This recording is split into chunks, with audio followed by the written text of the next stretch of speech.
welcome. We're here to celebrate Salinas and the National Steinbeck Center and its role in the community, in the region, the nation, and the world.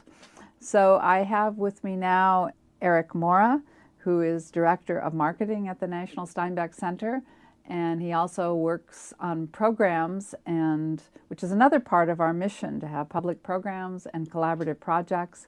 And Eric loves to create collaborative projects in Salinas. He was born and grew up in Salinas, so it's his hometown. So Eric, I'd like you to talk a little bit about one of the most, I think, rewarding programs we sponsored last year, the Big Read. So the Big Read is a program through the National Endowment for the Arts to get communities to read a book together. And it's such a great program because usually reading is something that we do in solitude. And to get a whole community together to come and explore a book together and the ideas that book explores is really great.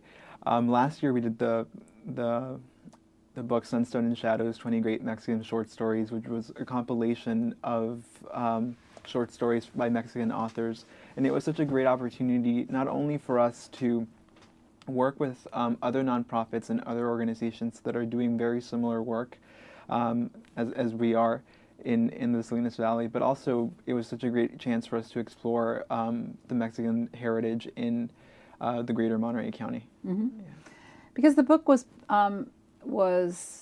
published both in Spanish and in English, so the National Endowment for the Arts sponsors this outreach, and so we could reach a very broad audience with copies of the book, which we distributed. And Eric, can you talk a little bit about that book distribution? Because we distributed over 900, maybe 1,000 copies of Sunstone and Shadows to the community. Well, we tried to get as creative as possible with distributing the books. In trying to get reluctant readers to get the book, we placed it in coffee shops, in bakeries, and little eateries throughout Salinas, in order to try to entice people who might have a few minutes to spare and might want to read a short story while they waited to get their coffee or to grab lunch. And you also went to some local festivals, right? We did. We did a lot of very grassroots outreach and support of the book. We went to El Grito in Salinas, the Salinas Food and Wine Festival, and Ciclovia, which is another great program. What is Ciclovia? Ciclovia is a program through building healthier communities. What's really great about it is they essentially closed down Alisal Street, which is a major road in Salinas, and they invite people to do various physical activity exercises in that street. And what's wonderful about it is it's a primarily youth-led group.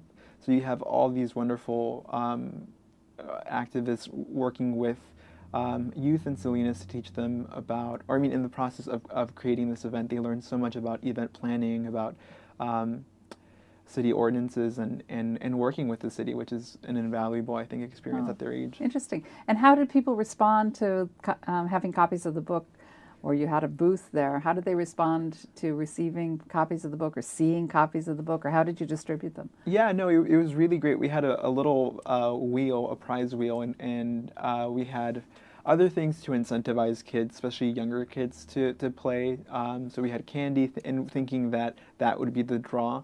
But it was really interesting to see that, for example, one of the young kids that participated in our outreach programs spun the wheel and actually it landed on candy, and we thought he would be very pleased with that. But actually he asked us if he could have the book because he really wanted to read it, and of course we gave it to him. I think a lot of parents were also very pleasantly surprised to hear that the book was available in Spanish and that they could read something with their children, even if they didn't speak English or read in English themselves. Yes, it was a lot of fun to have the community respond so enthusiastically to reading this book together.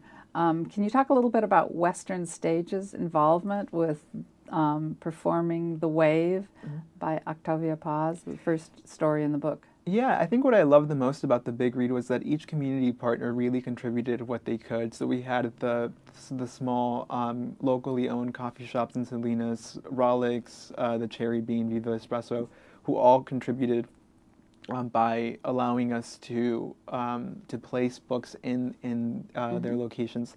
And then you had our bigger partners like the Western Stage that are already doing a lot of really great work. So what they did was they interpreted the first short story in the collection, which was My Life with the Wave by Octavio Paz. And what was great about that was because is that My Life with the Wave has a lot of elements of magical realism, and so to an audience that perhaps is not familiar with Latin American literature and Mexican literature, they might find it a little off-putting or difficult to understand. And by having it as a theater performance, it really made the piece so much more accessible. So many people mentioned that it brought a completely new dimension to the story. And so what they did was they performed their interpretation of the short story throughout Monterey County, at public libraries, at CSUMB, at Hartnell, and it was very well received. It was very well received, yes. And Michael Roddy, who is retired from the Salinas Public Schools, also got students involved, high school students involved with interpreting some of the stories as well, right? Yeah, it was really great. We had a night in which students from each of the Salinas Public Schools came and did a interpretation of one of the short stories in the collection. And what was great about it was, it was yet another way for people to experience the book. So even if people who showed up hadn't necessarily read the short stories, they essentially got to hear four by attending the event. And so many people mentioned that after seeing the performances, they were very interested in reading the entire collection. Yeah, good. Well, certainly in the connection to Steinbeck is that, of course, Steinbeck loved reading, and a third of his books are either set in Mexico or contain Mexican characters. So to kind of integrate the awareness of Mexico and Mexican culture with the Steinbeck Center and with reading is all very nice, coherent piece, we thought. Yeah. The students also did artwork. Steinbeck also loved to bridge sort of various genres. Drama, fiction, art. The Pearl, for instance, was illustrated. And then we had films as well at the Amaya Theaters, very generously allowed us to have a free film series where we showed not only The Pearl and Viva Zapata, but other, Steinbeck Mexican films. So. Yeah, no, I was extremely proud of the program that we did in support of the book, and it was such a great reminder that, again, people have this kind of idea that literature is something that is kind of stagnant and slow, and in reality, all these different programs went to show just how lively literature can be, and how appealing it can be to a variety of audiences. Another partner was Hijos del Sol. Can you just say a little bit about what they did for Day of the Dead? Yeah, Hijos del Sol is an arts collective in Salinas, and they do amazing work with youth in Salinas. And so what they did was they had some of their students read the collection of short stories and then interpret those short stories as paintings. And so it was really interesting to see how they chose to depict the short stories in a different medium. And then to end our celebration of Sunstone and Shadows, which was essentially a book about Mexico, we decided to end it on Dia de los Muertos, and they created an ofrenda in which community members were invited to come and place different items to commemorate their own loved ones in the ofrenda, as well as Aztec dancers, and we had traditional food. And it's such a great event because it's such a reminder that there's, in fact, a very lively community in Salinas that will, attend our events if they feel engaged. Yeah. And be very loyal, too. And very enthusiastic about what we're doing. We've applied, the National Steinbeck Center has applied for another big read. It's just a terrific outreach program sponsored by the National Endowment for the Arts. And so we want to read another book together as a community, which of course involves Salinas and the Monterey Peninsula and various institutions, Hartnell, CSUMB, MPC, local high schools. So can you talk about our selection or what we've applied for 2017? For 2017, we applied with Claudia Rankine's Citizen and American Lyric, which is a wonderful and very powerful, thought-provoking piece on race and the way that it manifests itself in day-to-day encounters.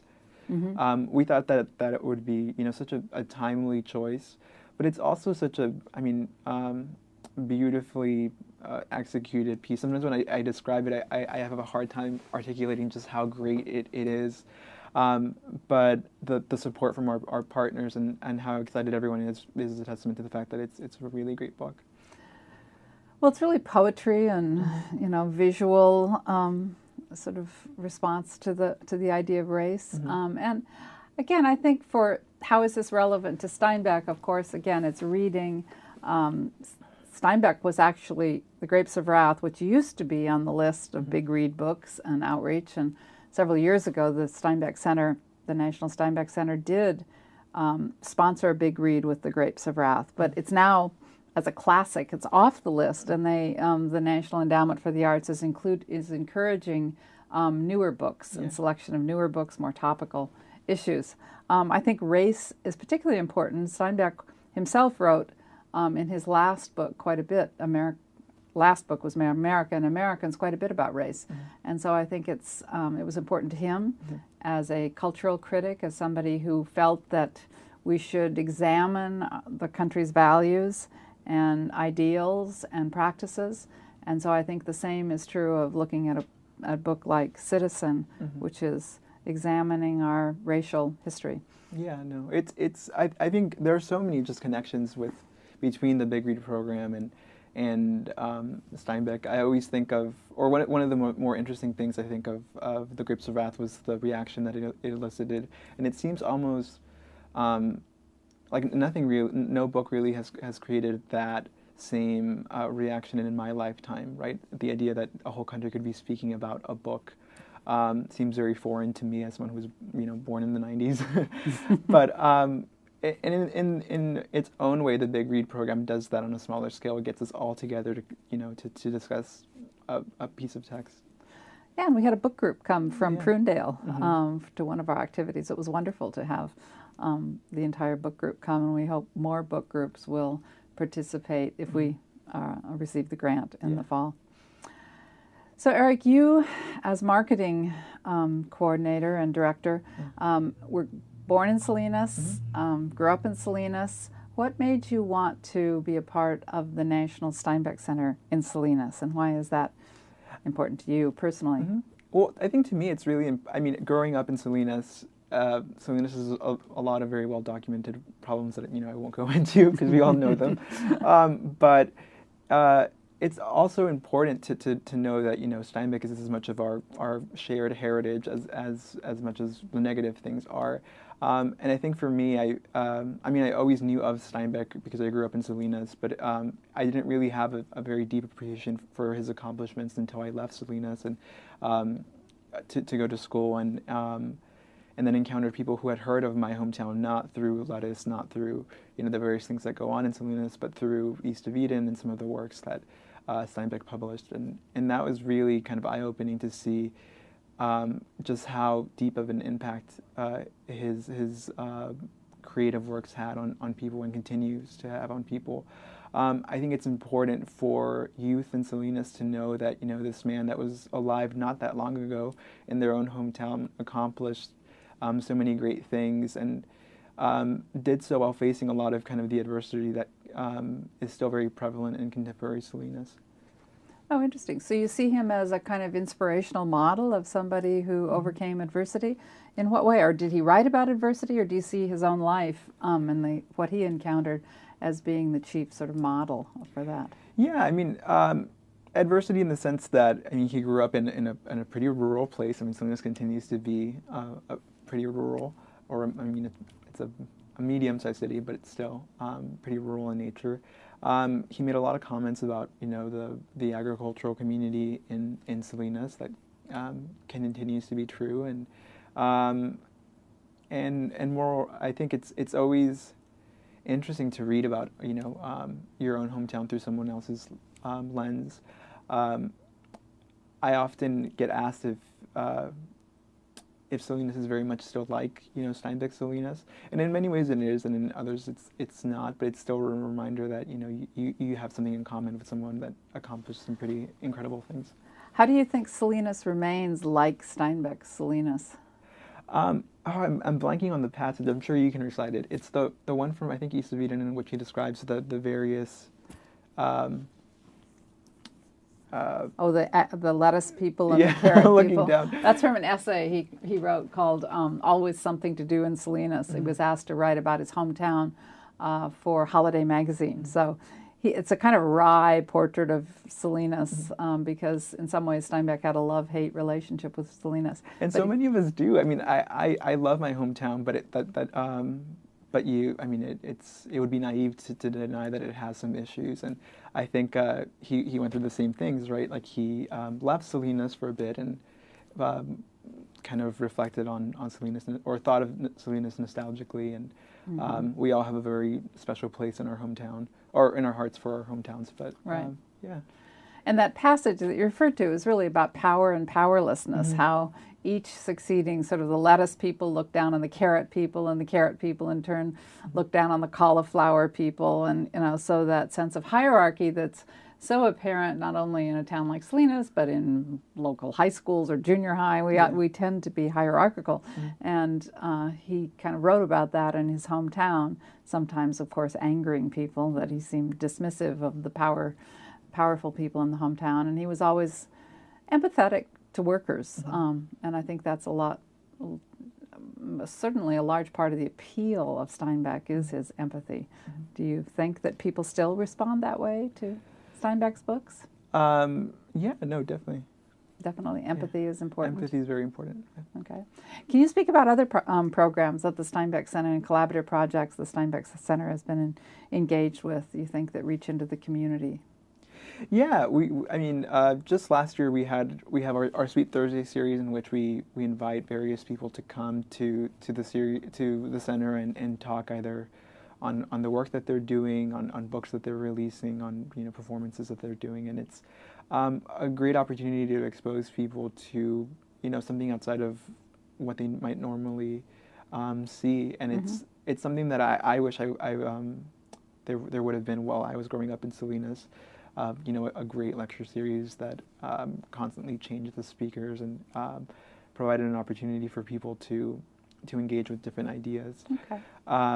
We have Comic-Con, Salinas Valley Comic-Con, which is a great collaboration between the Salinas Public Library, ourselves, and Hartnell College in this last year, as well as some area artists. Mm-hmm. And I think what's really great is that there are so many organizations that are trying to do similar things, again, create a more vibrant community in Salinas, that it's great to be able to work with them. Yeah, a vibrant arts community in Salinas, I think, is very important to the Steinbeck Center and many others. So, mm-hmm. Thank you, Eric, for talking about all that, and it's been wonderful to have you on. Thank you.